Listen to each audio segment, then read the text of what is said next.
Assalamualaikum warahmatullahi wabarakatuh. Innal hamdalillah nahmaduhu wa nasta'inuhu wa nastaghfiruhu wa nastahdihi wa na'udzu billahi min shururi anfusina wa min sayyiati a'malina. May yahdihillahu fahuwal muhtad wa may yudlil falan tajida lahu waliyan mursyida. Asyhadu an la ilaha illallah wahdahu la syarika lah wa asyhadu anna Muhammadan abduhu wa rasuluh. Ballagha risalah wa adal amanah wa nasaha al ummah wa tarakaha ala mahajjatil bayda lailuha kanahariha la yazighu anha illa halik. Amma ba'd. Ma'asyiral mu'minin rahimani wa rahimakumullah jami'an. Alhamdulillah, kita bersyukur pada Allah Azza wa Jalla dengan segala kenikmatan yang Allah berikan kepada kita semuanya. Salawat dan salam kepada Nabi Muhammad sallallahu alaihi wasallam, khairul anbiya'i wal mursalin, sebaik nabi dan sebaik rasul.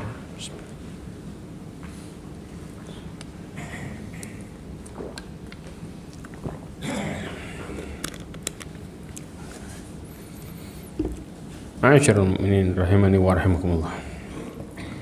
Kita lanjutkan lagi perkara yang menjadikan kemaksiatan itu berdampak buruk dalam kehidupan. Kemarin kita bahas tentang ilmu, sekarang kita bahas tentang masalah rizki, yaitu seseorang akan terhalang dari rizkinya. Loh Ustaz, bukannya kemudian rizki itu ngejar orang? Kaitannya kayak ajal ngejar manusia. Bagaimana masalah ini, apakah kemudian ini bertentangan atau tidak? Nah, nanti kita akan bahas di sini. Ya, kita bahas tentang bagaimana seseorang itu terhalang dari rizkinya. Apa yang dimaksud dengan herman? Ya, terhalang di sini. Ya, disebutkan diantaranya dalam hadis Nabi SAW dan Musnad Imam Ahmad disebutkan, innal abda la yuhramur rizqa bidambi yusibuh. Sesungguhnya seorang hamba itu terhalangi dari rizkinya. Kenapa? Karena dosa yang dia lakukan. Waqad taqaddama, sebagaimana telah berlalu, kama anna at-taqwallah majlabatar rizq fatarkat taqwa majlabatun lil faqr. Ya, telah berlalu bahwa sesungguhnya ketakwaan itu ya bisa majlabah. Apa itu? Jalbil, mendatangkan, ya, mendatangkan rizki, ya, sebagaimana meninggalkan ketakwaan itu mendatangkan kemiskinan, ya. Famas tujlab rizqa bimithli tarkil ma'asi, ya, maka nggak mungkin maka dengan mendatangkan rizki itu dengan apa? Dengan meninggalkan kemaksiatan. Ya, seperti meninggalkan kemaksiatan. Nah, kita akan bahas panjang lebar tentang masalah ini ya, ikhwah. Ya, bagaimana cara pandang kita? Apa rizki itu datang dengan cara bagaimana? Insya Allah kita beberapa menit ke depan kita akan bahas masalah ini. Hal yang pertama, Allah Subhanahu wa Ta'ala mengatakan tentang bagaimana Allah menurunkan keberkahan. Apa syaratnya? Allah katakan, walau anna ahlal qura amanu wattaqaw. Ya, di sini diantaranya ada dua syarat, yaitu barang siapa yang penduduk sebuah negeri, penduduknya yaitu apa? Beriman dan bertakwa, la fatahna alaihim barakat, kami akan bukakan bagi mereka keberkahan. Barakat ini jamak, ya, dari langit. Walakin kadzabu fa akhadnahum bima kanu yaksibun. Maka kami, ya, menghukum mereka terhadap apa yang mereka lakukan. Akan tapi mereka mendustakannya. Mendustakan di sini dengan apa? Kemaksiatan. Kalau beriman dan bertakwa ini bicara ketaatan, sedangkan mendustakan bicara dengan kemaksiatan. Nah, kemudian juga Allah Subhanahu wa Ta'ala mengatakan Di dalam surat Al-Maidah ayat 65 sampai 66 Allah mengatakan walau anna ahlal kitabi amanu wattaqau. Sama. Kalau seandainya ahli kitab itu beriman dan bertakwa, lakaffarna anhum sayyi'atihim wala adkhalnahum jannatin na'im. Kami akan hilangkan, ya, hapuskan kesalahan-kesalahan mereka dan kami akan masukkan mereka ke dalam surga. An-Naim di sini yang penuh dengan kenikmatan. Kemudian disebutkan di sini amal-amal saleh. Walau annahum aqamut taurata wal injil wa ma unzila ilaihim rabbihim la akalu min fawqihim wa min tahti arjulihim. Allah akan kasih mereka makan dari langit dan dari bawah kakinya, dari bumi. Berarti ketaatan seseorang dengan melakukan apa yang Allah turunkan dari Quran, petunjuknya. Kalau umat-umat terdahulu apa? Taurat, Injil, maka mereka menjadi orang-orang yang mendapatkan rizki di balik ketaatannya. Paham di sini kondisinya? Nah, kemudian juga Allah Subhanahu wa taala mengatakan tentang masalah takwa lagi. Allah katakan, "Wa may yattaqillaha yaj'al lahu makhraja." Ketika Allah Subhanahu wa taala mengatakan yang bertakwa kepada Allah itu akan Allah berikan jalan keluar. Kemudian bicara rizki. Wa yarzuqhu min haitsu la yahtasib. Dalam kaidah rizki nanti ada kaidah yang ini. Ini kaidahnya ini. Ya. Makanya kenapa rizki orang itu sering mereka melihat, ya, bicara kenyataan rizki sama gambarannya dia kok nggak sama, kenapa? Ya, karena rizki itu jalannya bukan dari satu. Paham ya di sini? Jadi ada sebabnya ada dua. Ini dalam perkara rizki. Ya, nanti kita akan jelaskan. Kemudian, nah, ini bicara manusia itu sudah ditentukan rizkinya dalam hadis ini.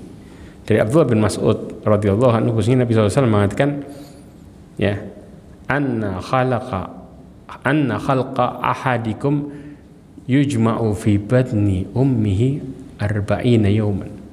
Ya, sesungguhnya penciptaan salah seorang dari kalian dikumpulkan di perut ibunya berapa? 40 hari. Au arba'ina lailatan, atau 40 malam. Ya, thumma yakunu 'alaqatan mithlah. Kemudian menjadi segumpal darah. Berapa lama? 40 hari juga. Kemudian thumma yakunu mudghah. Ya, kemudian menjadi segumpal daging. Berapa lama? 40 hari juga. 40 hari itu berapa? 1 bulan 10 hari. Jadi Allah Subhanahu wa taala kumpulkan dulu sampai bentuk berapa lama? 40. Kemudian jadi segumpal darah 40 juga. Segumpal daging 40. Kemudian tsumma yub'atsu ilaihi malak fayu'dzanu bi arba'i kalimat. Baru kemudian diutus kepadanya malaikat, kemudian diizinkan untuk 4 perkataan. Maksudnya apa? Di sini ditulis semua 4 hal dalam hidupnya, yaitu apa? Rizkinya, ajalnya, kerjanya, kemudian apakah dia bahagia, susah ataupun bahagia, semuanya ditulis setelahnya. Jadi setelah berapa lama? 40, 80, kemudian 40 lagi 120 hari, berarti setelah berapa bulan berarti?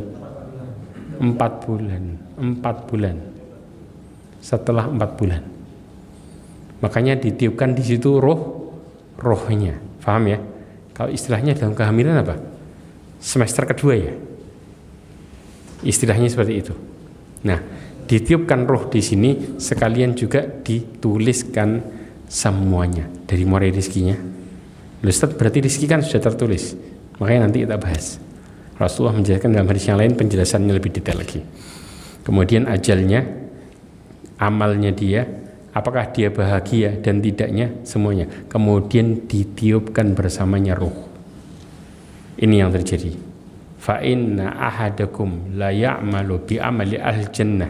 Maka Rasulullah menjelaskan, maka salah seorang di antara kalian tidaklah mengamalkan amalan ahli surga hatta la yakunu bainaha wa bainahu illa dhira. Sampai antara dirimu dengan surga tinggal berapa? Sejengkal. Fayasbiqu alaihil kitab, maka takdir mendahuluinya, fayamalu bi amali ahli nar fayadkhulun nar. Maka dia mengamalkan ahli neraka, tiba-tiba di akhirnya masuk neraka. Pertanyaannya ada yang tahu nggak? Saya sudah pernah jelasin masalah ini. Nah di sini sudah pernah dijelasin. Pertanyaannya, kenapa terakhirnya masuk neraka? Padahal awalnya melakukan amalan ahli surga. Ada riwayat yang lain yang melengkapi, yang menjelaskan tentang riwayat ini. Ada yang tahu nggak maksudnya? Kita kan kadang-kadang berpikir, loh Ustaz, awalnya kan amalan ahli surga, kenapa kok tiba-tiba akhirnya bisa su'ul khotimah? Syirik. Itu diantaranya. Kalau kita bilang itu dikumpulin semua jadi satu, jadinya apa? Penyakit hati. Paham maksudnya? Di awal dia melakukan amalan ahli surga. Ada riwayat yang menyebutkan fi ma yura bihin nas, apa yang dilihat orang. Sedangkan Allah menghukumi apanya? Apa yang Allah hukum? Persis tadi, nggak ikhlas, sombong, penyakit hati semua nggak itu? Penyakit hati. Syirik diantaranya apa? Ujub tadi, ya. Penyakit hati juga nggak? Penyakit hati semua. Artinya di awal mereka nggak kelihatan penyakit hatinya, dalam bentuk masih awal. Hati-hati, paham ya? Kalau masih awal dia nggak belok. Tapi dikatakan para ulama, suatu saat penyakit hatinya akan menampakkan siapa diri aslinya. Kapan itu? Di akhir hidupnya. Begitu muncul siapa aslinya, maka dia putar balik dan melakukan amalan ahli neraka, dan ditutup dengan itu. Berarti sebenarnya penutup kehidupan manusia itu akumulasi hidupnya. Ya. Jangan pernah tertipu sama secara fisik. Tapi makanya yang kita harus jaga dan hati-hati, hati kita sendiri yang menjadi musuh terbesar kita dalam melakukan perkara amal baik dan tidaknya hati kita sendiri. Secara zahir orang bisa datang ke masjid sama-sama sholat. Pertanyaannya, ada yang bisa menilai mana sholatnya yang terbaik? Nggak ada kan? Gerakannya semua sama. Makanya para ulama saya mengatakan bisa jadi orang sholat bersebelahan di masjid, bersebelahan sholatnya. Mereka gerakannya nggak ada yang berselisih, faham sama semua. Tapi pahalanya itu bisa antara bumi dengan langit, jauh. Karena bicara masalah bagaimana interaksi hati kita sebenarnya dalam meletakkan amalan tersebut. Apakah kita melakukannya karena Allah atau justru kita berlainan? Ini yang kemudian tersembunyi, dan ini yang paling menentukan dan paling bahaya. Paling bahaya. Jelas ya ikhwah? Ya. Sama juga, ada yang orang mengatakan wa inna ahadakum la ya'malu bi amali ahli nar. Ada seorang di antara kalian yang melakukan amalan ahli neraka. Hatta ma yakunu bainaha wa bainahu illa dhira, sampai antara dirinya dengan neraka berapa? Sejengkal, sedikit. Artinya kalau dia hari itu meninggal, ya sudah su'ul khatimah, jelas. Tiba-tiba apa? Fayasbiqu alaihil kitab fayamalu amala ahlil jannah fayadkhuluha. Maka takdir mendahulinya, tiba-tiba di akhir hidupnya melakukan amalan ahli surga dan dia masuk ke dalamnya. Ada yang tahu? Kenapa? Betul, taubat. Tapi tahu, dia melakukan amalan ahli neraka karena kejahilannya, karena nggak ngerti. Faham di sini? Makanya mana yang lebih sadis maksiatnya? Mantan preman atau mantan kiai? Mantan kiai lebih sadis. Karena apa? Dia ngerti ilmunya, bicara buat tobat. Namun ketika dia terjumus dengan kemaksiatan, dia lebih mudah untuk menahan taubatnya. Naudzubillah min dzalik. Tapi kalau mantan preman, kita bicara waktu dia jadi preman karena kejahilannya, ya, maka kemudian dia nggak mengerti sesuatu. Ketika dia mengerti dia salah, maka dia mulai berpikir dan dia pun bertobat. Dan ketika dia bertobat menunjukkan bagaimana tobat yang sebenarnya kepada Allah Azza wa Jalla. Bagaimana menunjukkan bahwa kemaksiatan itu nggak akan pernah membuat orang bahagia. Tapi kalau sudah mantan kiai di awalnya kelihatannya baik, kemudian tiba-tiba mereka nyeleweng, maka kemaksiatannya lebih parah daripada orang yang dari awal buruk. Jelas di sini. Karena bicara apa? Ngerti ilmu, makanya ya ikhwah. Ini yang bahaya. Orang yang jahil kalau dia tahu dia salah itu lebih ringan, ya. Bagaimana mereka baliknya lebih cepat. Tapi kalau kemudian dia merasa bahwa dirinya mengerti dan pandai, maka itu lebih parah. Makanya kita lihat iblis, kebayang, dia merasa bahwa dirinya ngerti, pintar. Apa yang terjadi? Lebih mengerikan dibanding dengan Nabi Adam. Ketika melakukan kesalahannya pertama kali, maka kemudian Nabi Adam menunduk malu kepada Allah Azza wa Jalla. Dan ketika Nabi Adam belajar kalimat taubat, maka kemudian Nabi Adam segera memperbaiki diri dan nggak bantah. Kalau iblis bantah. Paham realitanya? Makanya antum kalau ngajak bicara mantan kiai, keluar tuh dalil pembenaran. Ya, tapi kalau preman taubat, ada dalil pembenaran? Ada nggak? Nggak ketemu ya ikhwah, karena dia benar-benar jahil. Jelas di sini. Ini kondisinya. Hadis ini diriwayatkan oleh Imam Bukhari.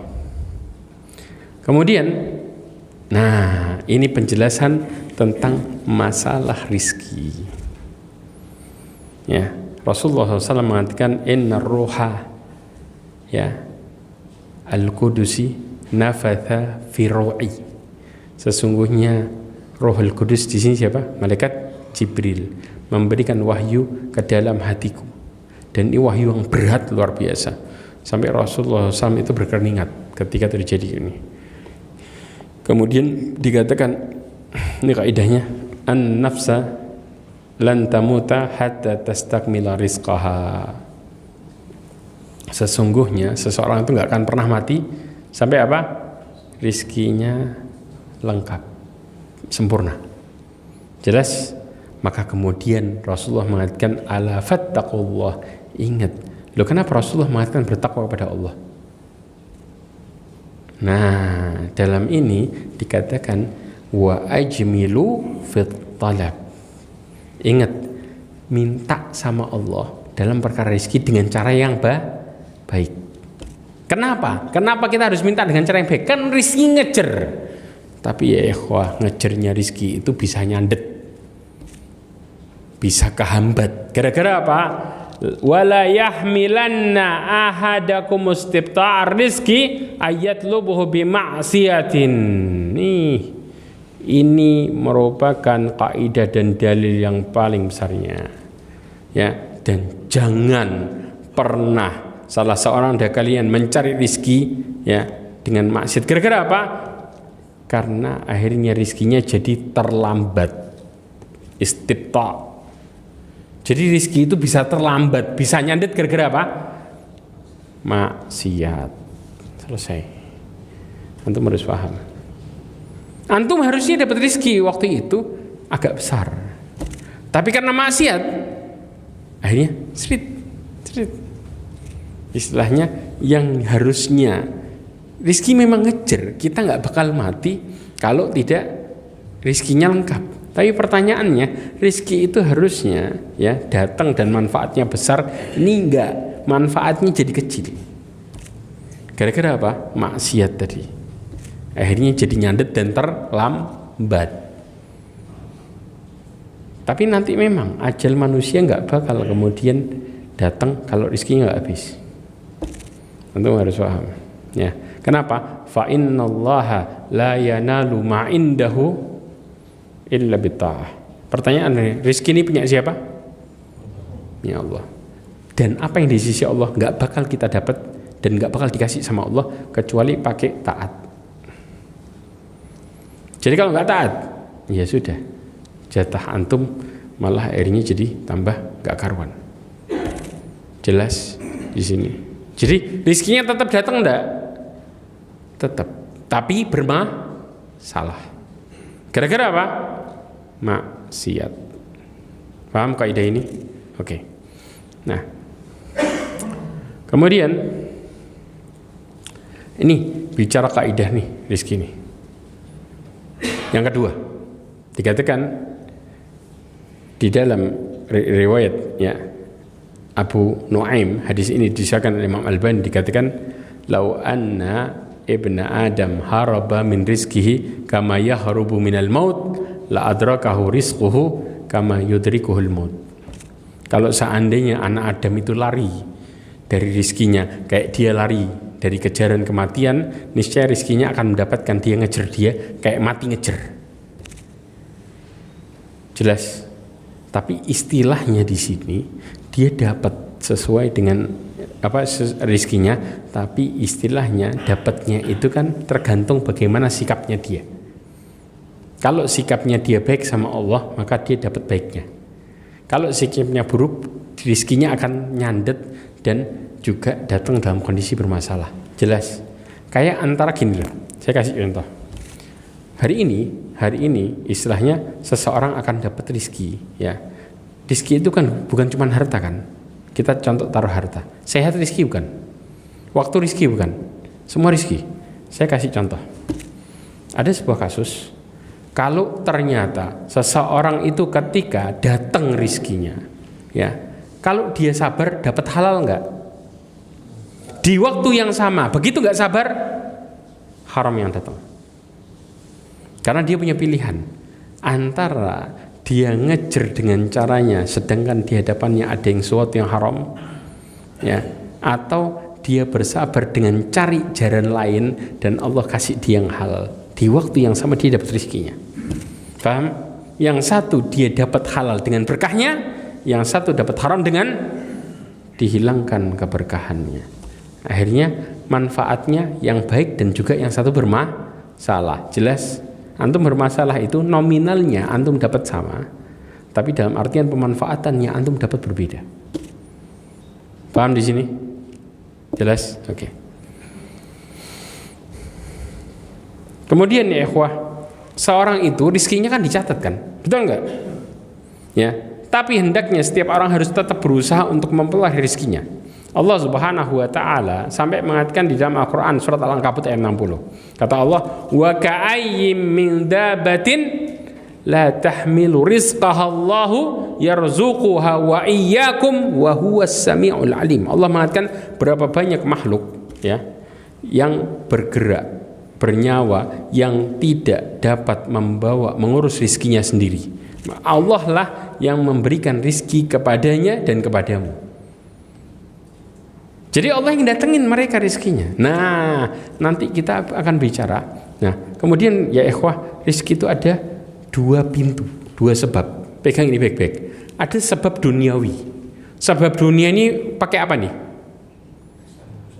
Pakai apa? Ikhtiar, kerja dan lain sebagainya. Paham? Ada sebab ukhrawi. Sebab ukhrawi ini diantaranya kita bahas 11 hal. Cukup insya Allah mudah-mudahan 11 hal.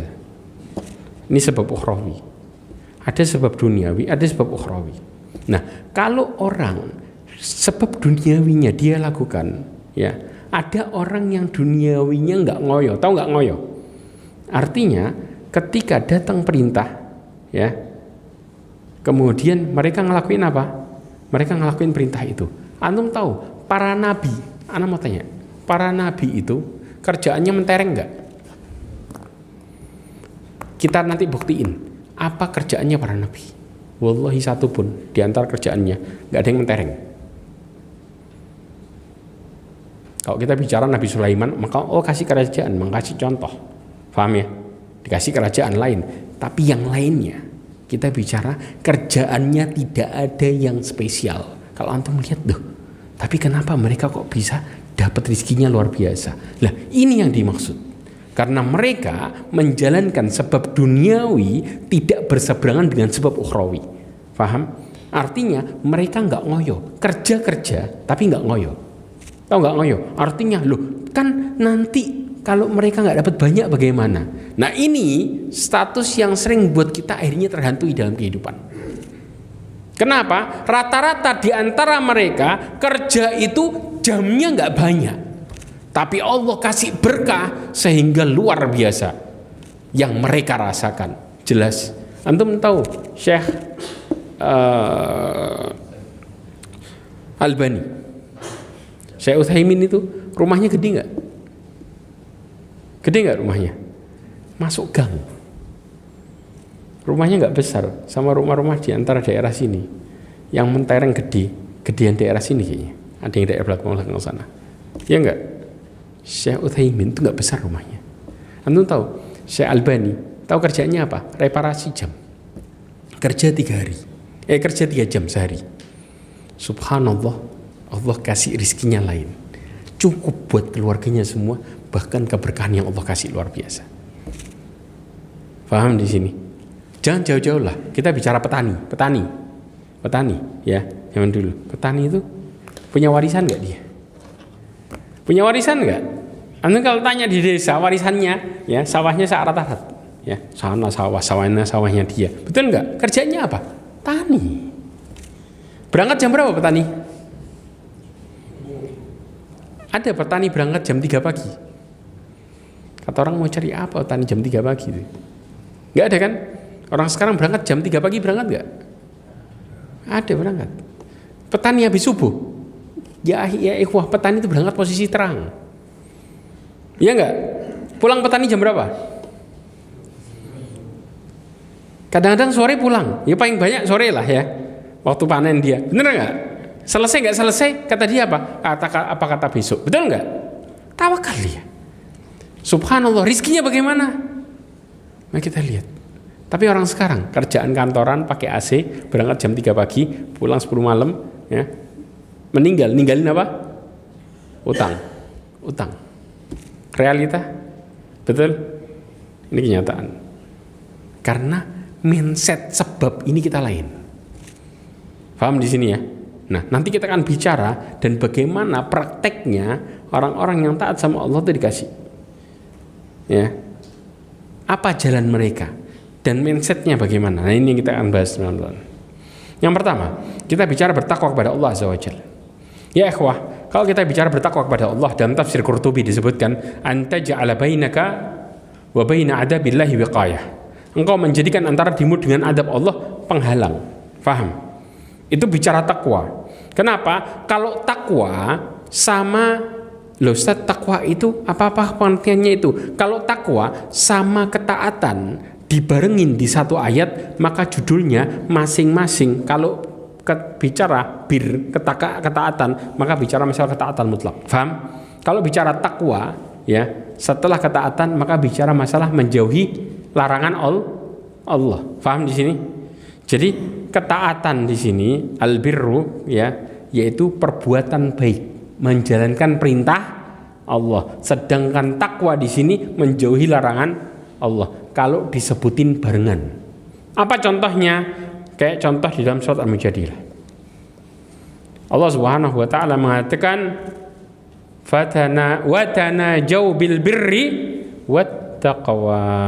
Al birri di sini adalah melakukan perintah Allah Azza wa Jalla. Faham?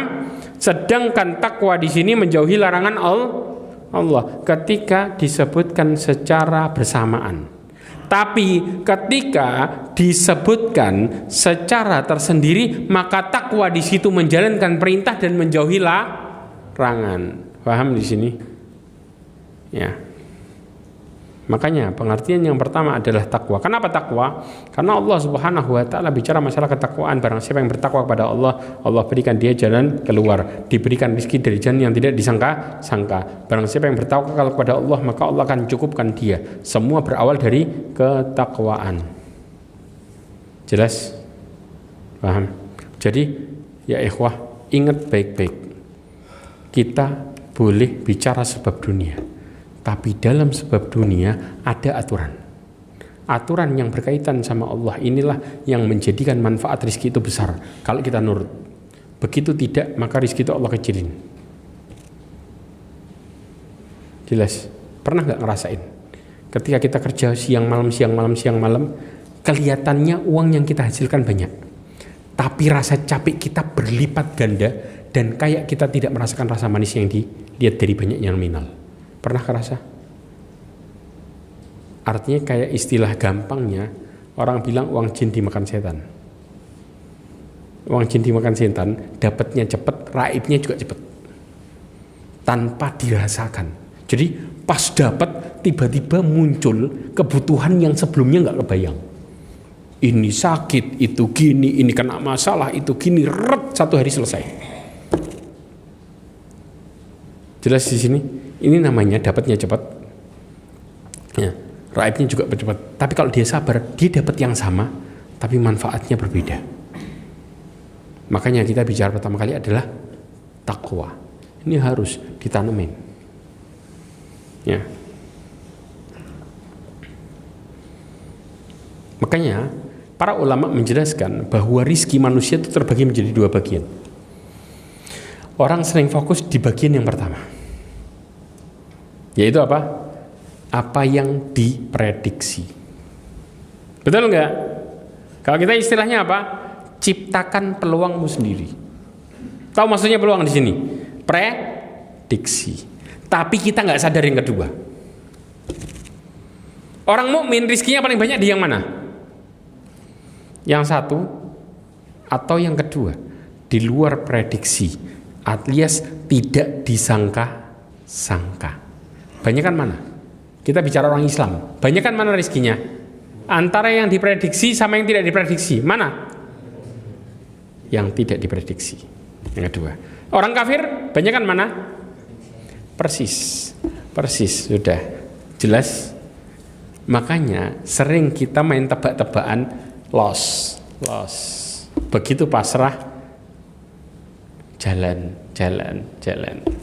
Maka diistilahkan, Al-Imam Ibnu Qayyim menjelaskan wa yarzuqhu min haitsu la yahtasib adalah di mana seseorang tidak bisa tertebak dalam hatinya kalau dari situ jalannya. Dan itu peluang terbanyaknya orang mukmin. Sering kadang-kadang orang mukmin ini kecewa, sudahlah, enggak usah direncanain. Dan maksudnya bukan direncanain, enggak usah dipikirin. Subhanallah tiba-tiba datang sendiri. Pas dia pasrah, datangnya luar biasa. Pas prediksi meleset. Capeknya di situ. Dia kan? Makanya jangan pernah main tebak-tebakan. Kita sama Allah disuruh ikhtiar, bukan disuruh main nebak. Paham? Kalau kita ikhtiar, siapa yang ngasih? Allah. Ikhtiar itu sebab. Ya. Akibatnya Allah yang ngasih. Jelas. Kita ini hanya bisa melakukan sebab, nanti akan ada akibat yang Allah kasih secara mutlak. Kenapa orang kafir mereka mendapatkan sesuai prediksi? Karena mereka tidak mendapatkan anugerah dari Allah yang menjadi akibat yang baik. Jelas. Karena Allah pada dasarnya menjadikan mereka mendapatkan rezeki sesuai dengan kebaikan mereka di dunia. Paham di sini? Saya kasih penjelasan. Ma'asyiral mu'minin rahimani wa rahimakumullah. Ini bedanya antara kita sama orang kafir.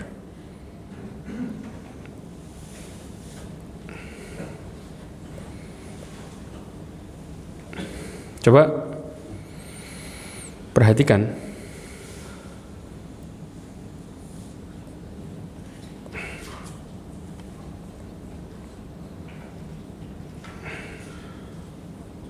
Nah,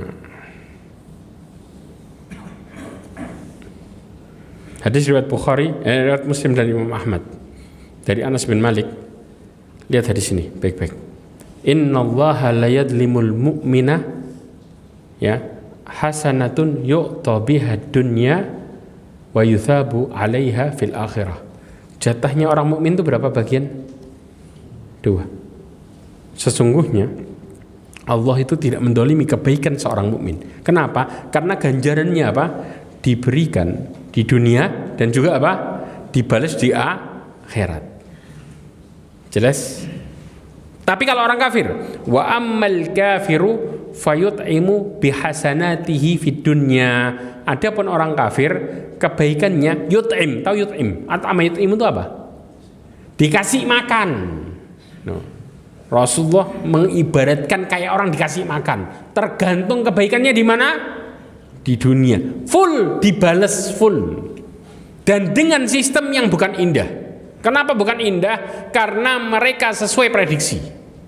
Orang kalau sudah main tebak, saya kalau dapat sekian, kalau melakukan sekian, dapatnya sekian, indah nggak jadinya? Hidup antum nggak akan pernah seneng. Kenapa? Allah sudah ketebak, paling saya segini, paling segini. Itu nggak enak ya ikhwah di mindset. Nggak akan pernah jadi orang, ya. Mereka nggak akan pernah istilahnya bahagia. Bahagia itu karena, waduh, subhanallah, wah, seneng itu. Makanya orang mukmin dikasih dengan cara seperti itu sama Allah. Tapi kalau orang kafir enggak. Istilahnya semua kebaikannya dibales di dunia. Antum harus tahu ini. Ya, dengan diistilahkan dikasih makan. Yut'im. Bayangin. Sampai apa yang terjadi? Hatta idza afdha ilal akhirah, apabila mereka ya menuju kepada akhirat, lam takun lahu hasanatan yu'ta biha khaira, ya, maka tidak ada lagi balasan kebaikan yang diberikan kepadanya. Habis. Jelas realitanya. Makanya sering kadang-kadang kita ikut seminar dalam perkara rezeki. Yang isi siapa? Orang muslim atau orang kafir? Orang kafir. Diikutin tuh, bingung kita loh. Lah kok meleset semua? Karena sistemnya berbeda ya ikhwah. Faham? Kalau orang muslim bicara akibatnya, pemberiannya siapa? Allah. Kalau mereka bicara akibatnya siapa? Peluang dirinya. Jelas. Jadi sistemnya aja sudah seberangan. Ya. Ini yang itu harus paham. Saya jelasin lagi juga. Kemudian juga Syekh Utsaimin menjelaskan, apabila engkau mendapatkan rezeki dari jalan yang tidak disangka-sangka, mudah-mudahan itu menjadi pertanda bahwa engkau telah bertakwa kepada Allah. Karena orang yang dikasih jalan yang tidak disangka saja cuman siapa? Orang yang bertakwa. Tapi begitu rezeki kita main tebak-tebakan, berarti Allah sayang sama kita atau enggak? Ya sudah. Kebayang ya ikhwah, bagaimana kemudian antara orang yang Allah ridhoi sama yang enggak? Jauh. Mereka kadang-kadang begitu ketebak senang. Padahal pas ketebak, subhanallah apa yang terjadi? Tambah jauh dari Allah. Tambah susah ibadah, tambah berat. Ya kan? Orang-orang yang dikasih istidrat, ketebak nggak rezekinya? Semua yang diminta sama Allah dikasih. Ya, berarti apa? Ketebak bukan? Ketebak. Ya. Ini benar. Makanya Allah kemudian berfirman, "Walau anna ahlal qura amanu wattaqau la fatahna 'alaihim barakatim minas sama'i wal ard." Allah yang kasih, bukain jalannya dari langit dan dari bumi, digerojok. Gerojok itu bukan rezeki secara finansial aja, tapi bicara fisik dan ketaatan. Artinya kalau kita dapat rezeki, kemudian kita tambah dekat sama Allah, itu yang disebut dengan barokat. Paham? Tapi kalau kita dapat rezeki, kita tambah jauh dari Allah, bisa disebut keberkahan atau disebut permasalahan? Namanya disebut bencana. Makanya kadang-kadang seorang dapat rezeki banyak, kemudian dia tambah susah ibadah. Berkah hidupannya. Berkah dari mana? Paham ya? Kita kadang-kadang suka salah jalan. Bicara rezeki, tapi rezeki itu membuat kita tambah lupa sama Allah. Dan kemudian kita membahasakan diri kita berkah. Berkah dari mana? Berkah itu membuat kita tambah dekat dan tambah mengetahui bagaimana cara kita hidup di bawah keridhaan Allah Azza wa Jalla. Itu berkah. Ini yang sering orang salah kaprah bicara keberkahan. Ya. Yang kedua, banyak mengerjakan sholat. Ya. Allah Subhanahu wa taala mengatakan, wa'mur ahlaka bis-salati wastabir 'alaiha wa lanas'aluka rizqan nahnu narzuquka wal aqibatu lit-taqwa. Allah katakan, ya, perintahkan keluargamu untuk salat, kemudian wastabir. Wastabir ini apa? sabarnya banyain. Kenapa? Karena bicara bahwa orang itu bisa melakukan ketaatan petunjuk dari Allah. Makanya orang butuh balik sama Allah dan butuh minta sama Allah kesabaran di balik nyuruhnya. Minta sama Allah, paham di sini? Karena yang bisa ngasih kita sabar cuma Allah. Bukan nggak bisa berusaha sendiri, istilahnya gitu. Ya. Kemudian kami tidak meminta engkau apa? Rizki. Jelas? Tapi kami yang memberikan rizki dan kesudahan yang baik bagi orang yang bertakwa. Allah akan kasih rizki yang baik berupa apa? Keluarganya bisa taat dengan baik sama Allah. Keluarganya bisa menjadi orang-orang yang mendekatkan diri kepada Allah kalau mereka bertakwa. Sebagaimana Allah mengatakan, ya, walladzina yaquluna rabbana hab lana min azwajina wa dzurriyyatina qurrata a'yun waj'alna lil muttaqina imama. Imam Hasan Al-Basri mengatakan bahwa Allah kepingin menunjukkan bagi hambanya yang bertakwa. Paham ya? Ya, bagi hambanya yang beriman, apa itu? Di dalam diri orang-orang yang dicintainya ketaatan. Jadi kalau mereka ini beriman sama Allah, taat sama Allah, otomatis keluarganya Allah tunjukkan di hadapan matanya, mereka semua juga ikut taat. Makanya mulai dari diri sendiri, maka Allah buat keluarga kita bahagia. Dengan syarat kita memenuhi hak-haknya Allah dengan baik. Maka Allah kasih di depan mata kita keluarga yang membahagiakan kita dengan cara mereka taat sama Allah. Ya, ini yang dimaksud. Yang ketiga adalah banyak istighfar. Ya, dikatakan ya dalam surat Nuh ayat 10 sampai 12, faqultu astaghfiru rabbakum innahu kana ghaffara. Kenapa disuruh banyak istighfar? Karena tadi yang menghambat rizki kita apa? Dosa. Berarti solusinya tobat. Ya. Kalau kita tobat, maka Allah kasih jalan kenikmatan, kemudahan. Kenapa? Allah turunkan dari langit, yaitu apa? Hujan. Kemudian Allah berikan dari sekitar kita berupa harta dan juga keturunan. Kemudian Allah akan memberikan kita kebun-kebun dan juga dialirkan sungai-sungai. Bicara istighfar. Ya. Ini adalah perintahnya Nabi kepada kaumnya sebenarnya. Supaya mereka kalau tobat sama Allah, Allah sayangi mereka, Allah jamin hidupnya total. Saya pernah kisahkan enggak? Ya ikhwah, ada satu negeri ya yang dijadikan nama surat, dan negeri itu pernah Allah jadikan contoh negeri yang penuh dengan berkah. Negeri apa itu? Sabah. Buka tafsirnya tentang masalah negeri ini. Negeri Sabah ini, ya Allah mengatakan wa baladatun thayyibah wa rabbun ghafur. Tahu maksudnya? Negeri yang baik dan Allah Maha Pengampun. Karena penduduknya mereka beriman kepada Allah dengan sebenarnya. Dikisahkan di negeri itu tidak ada binatang yang mengganggu satupun. Antum mau cari hama di situ satu aja nggak ada. Jelas. Kasus yang kedua, bahwa negeri itu adalah negeri yang udaranya nyaman, antum nggak kedinginan dan juga nggak kepanasan.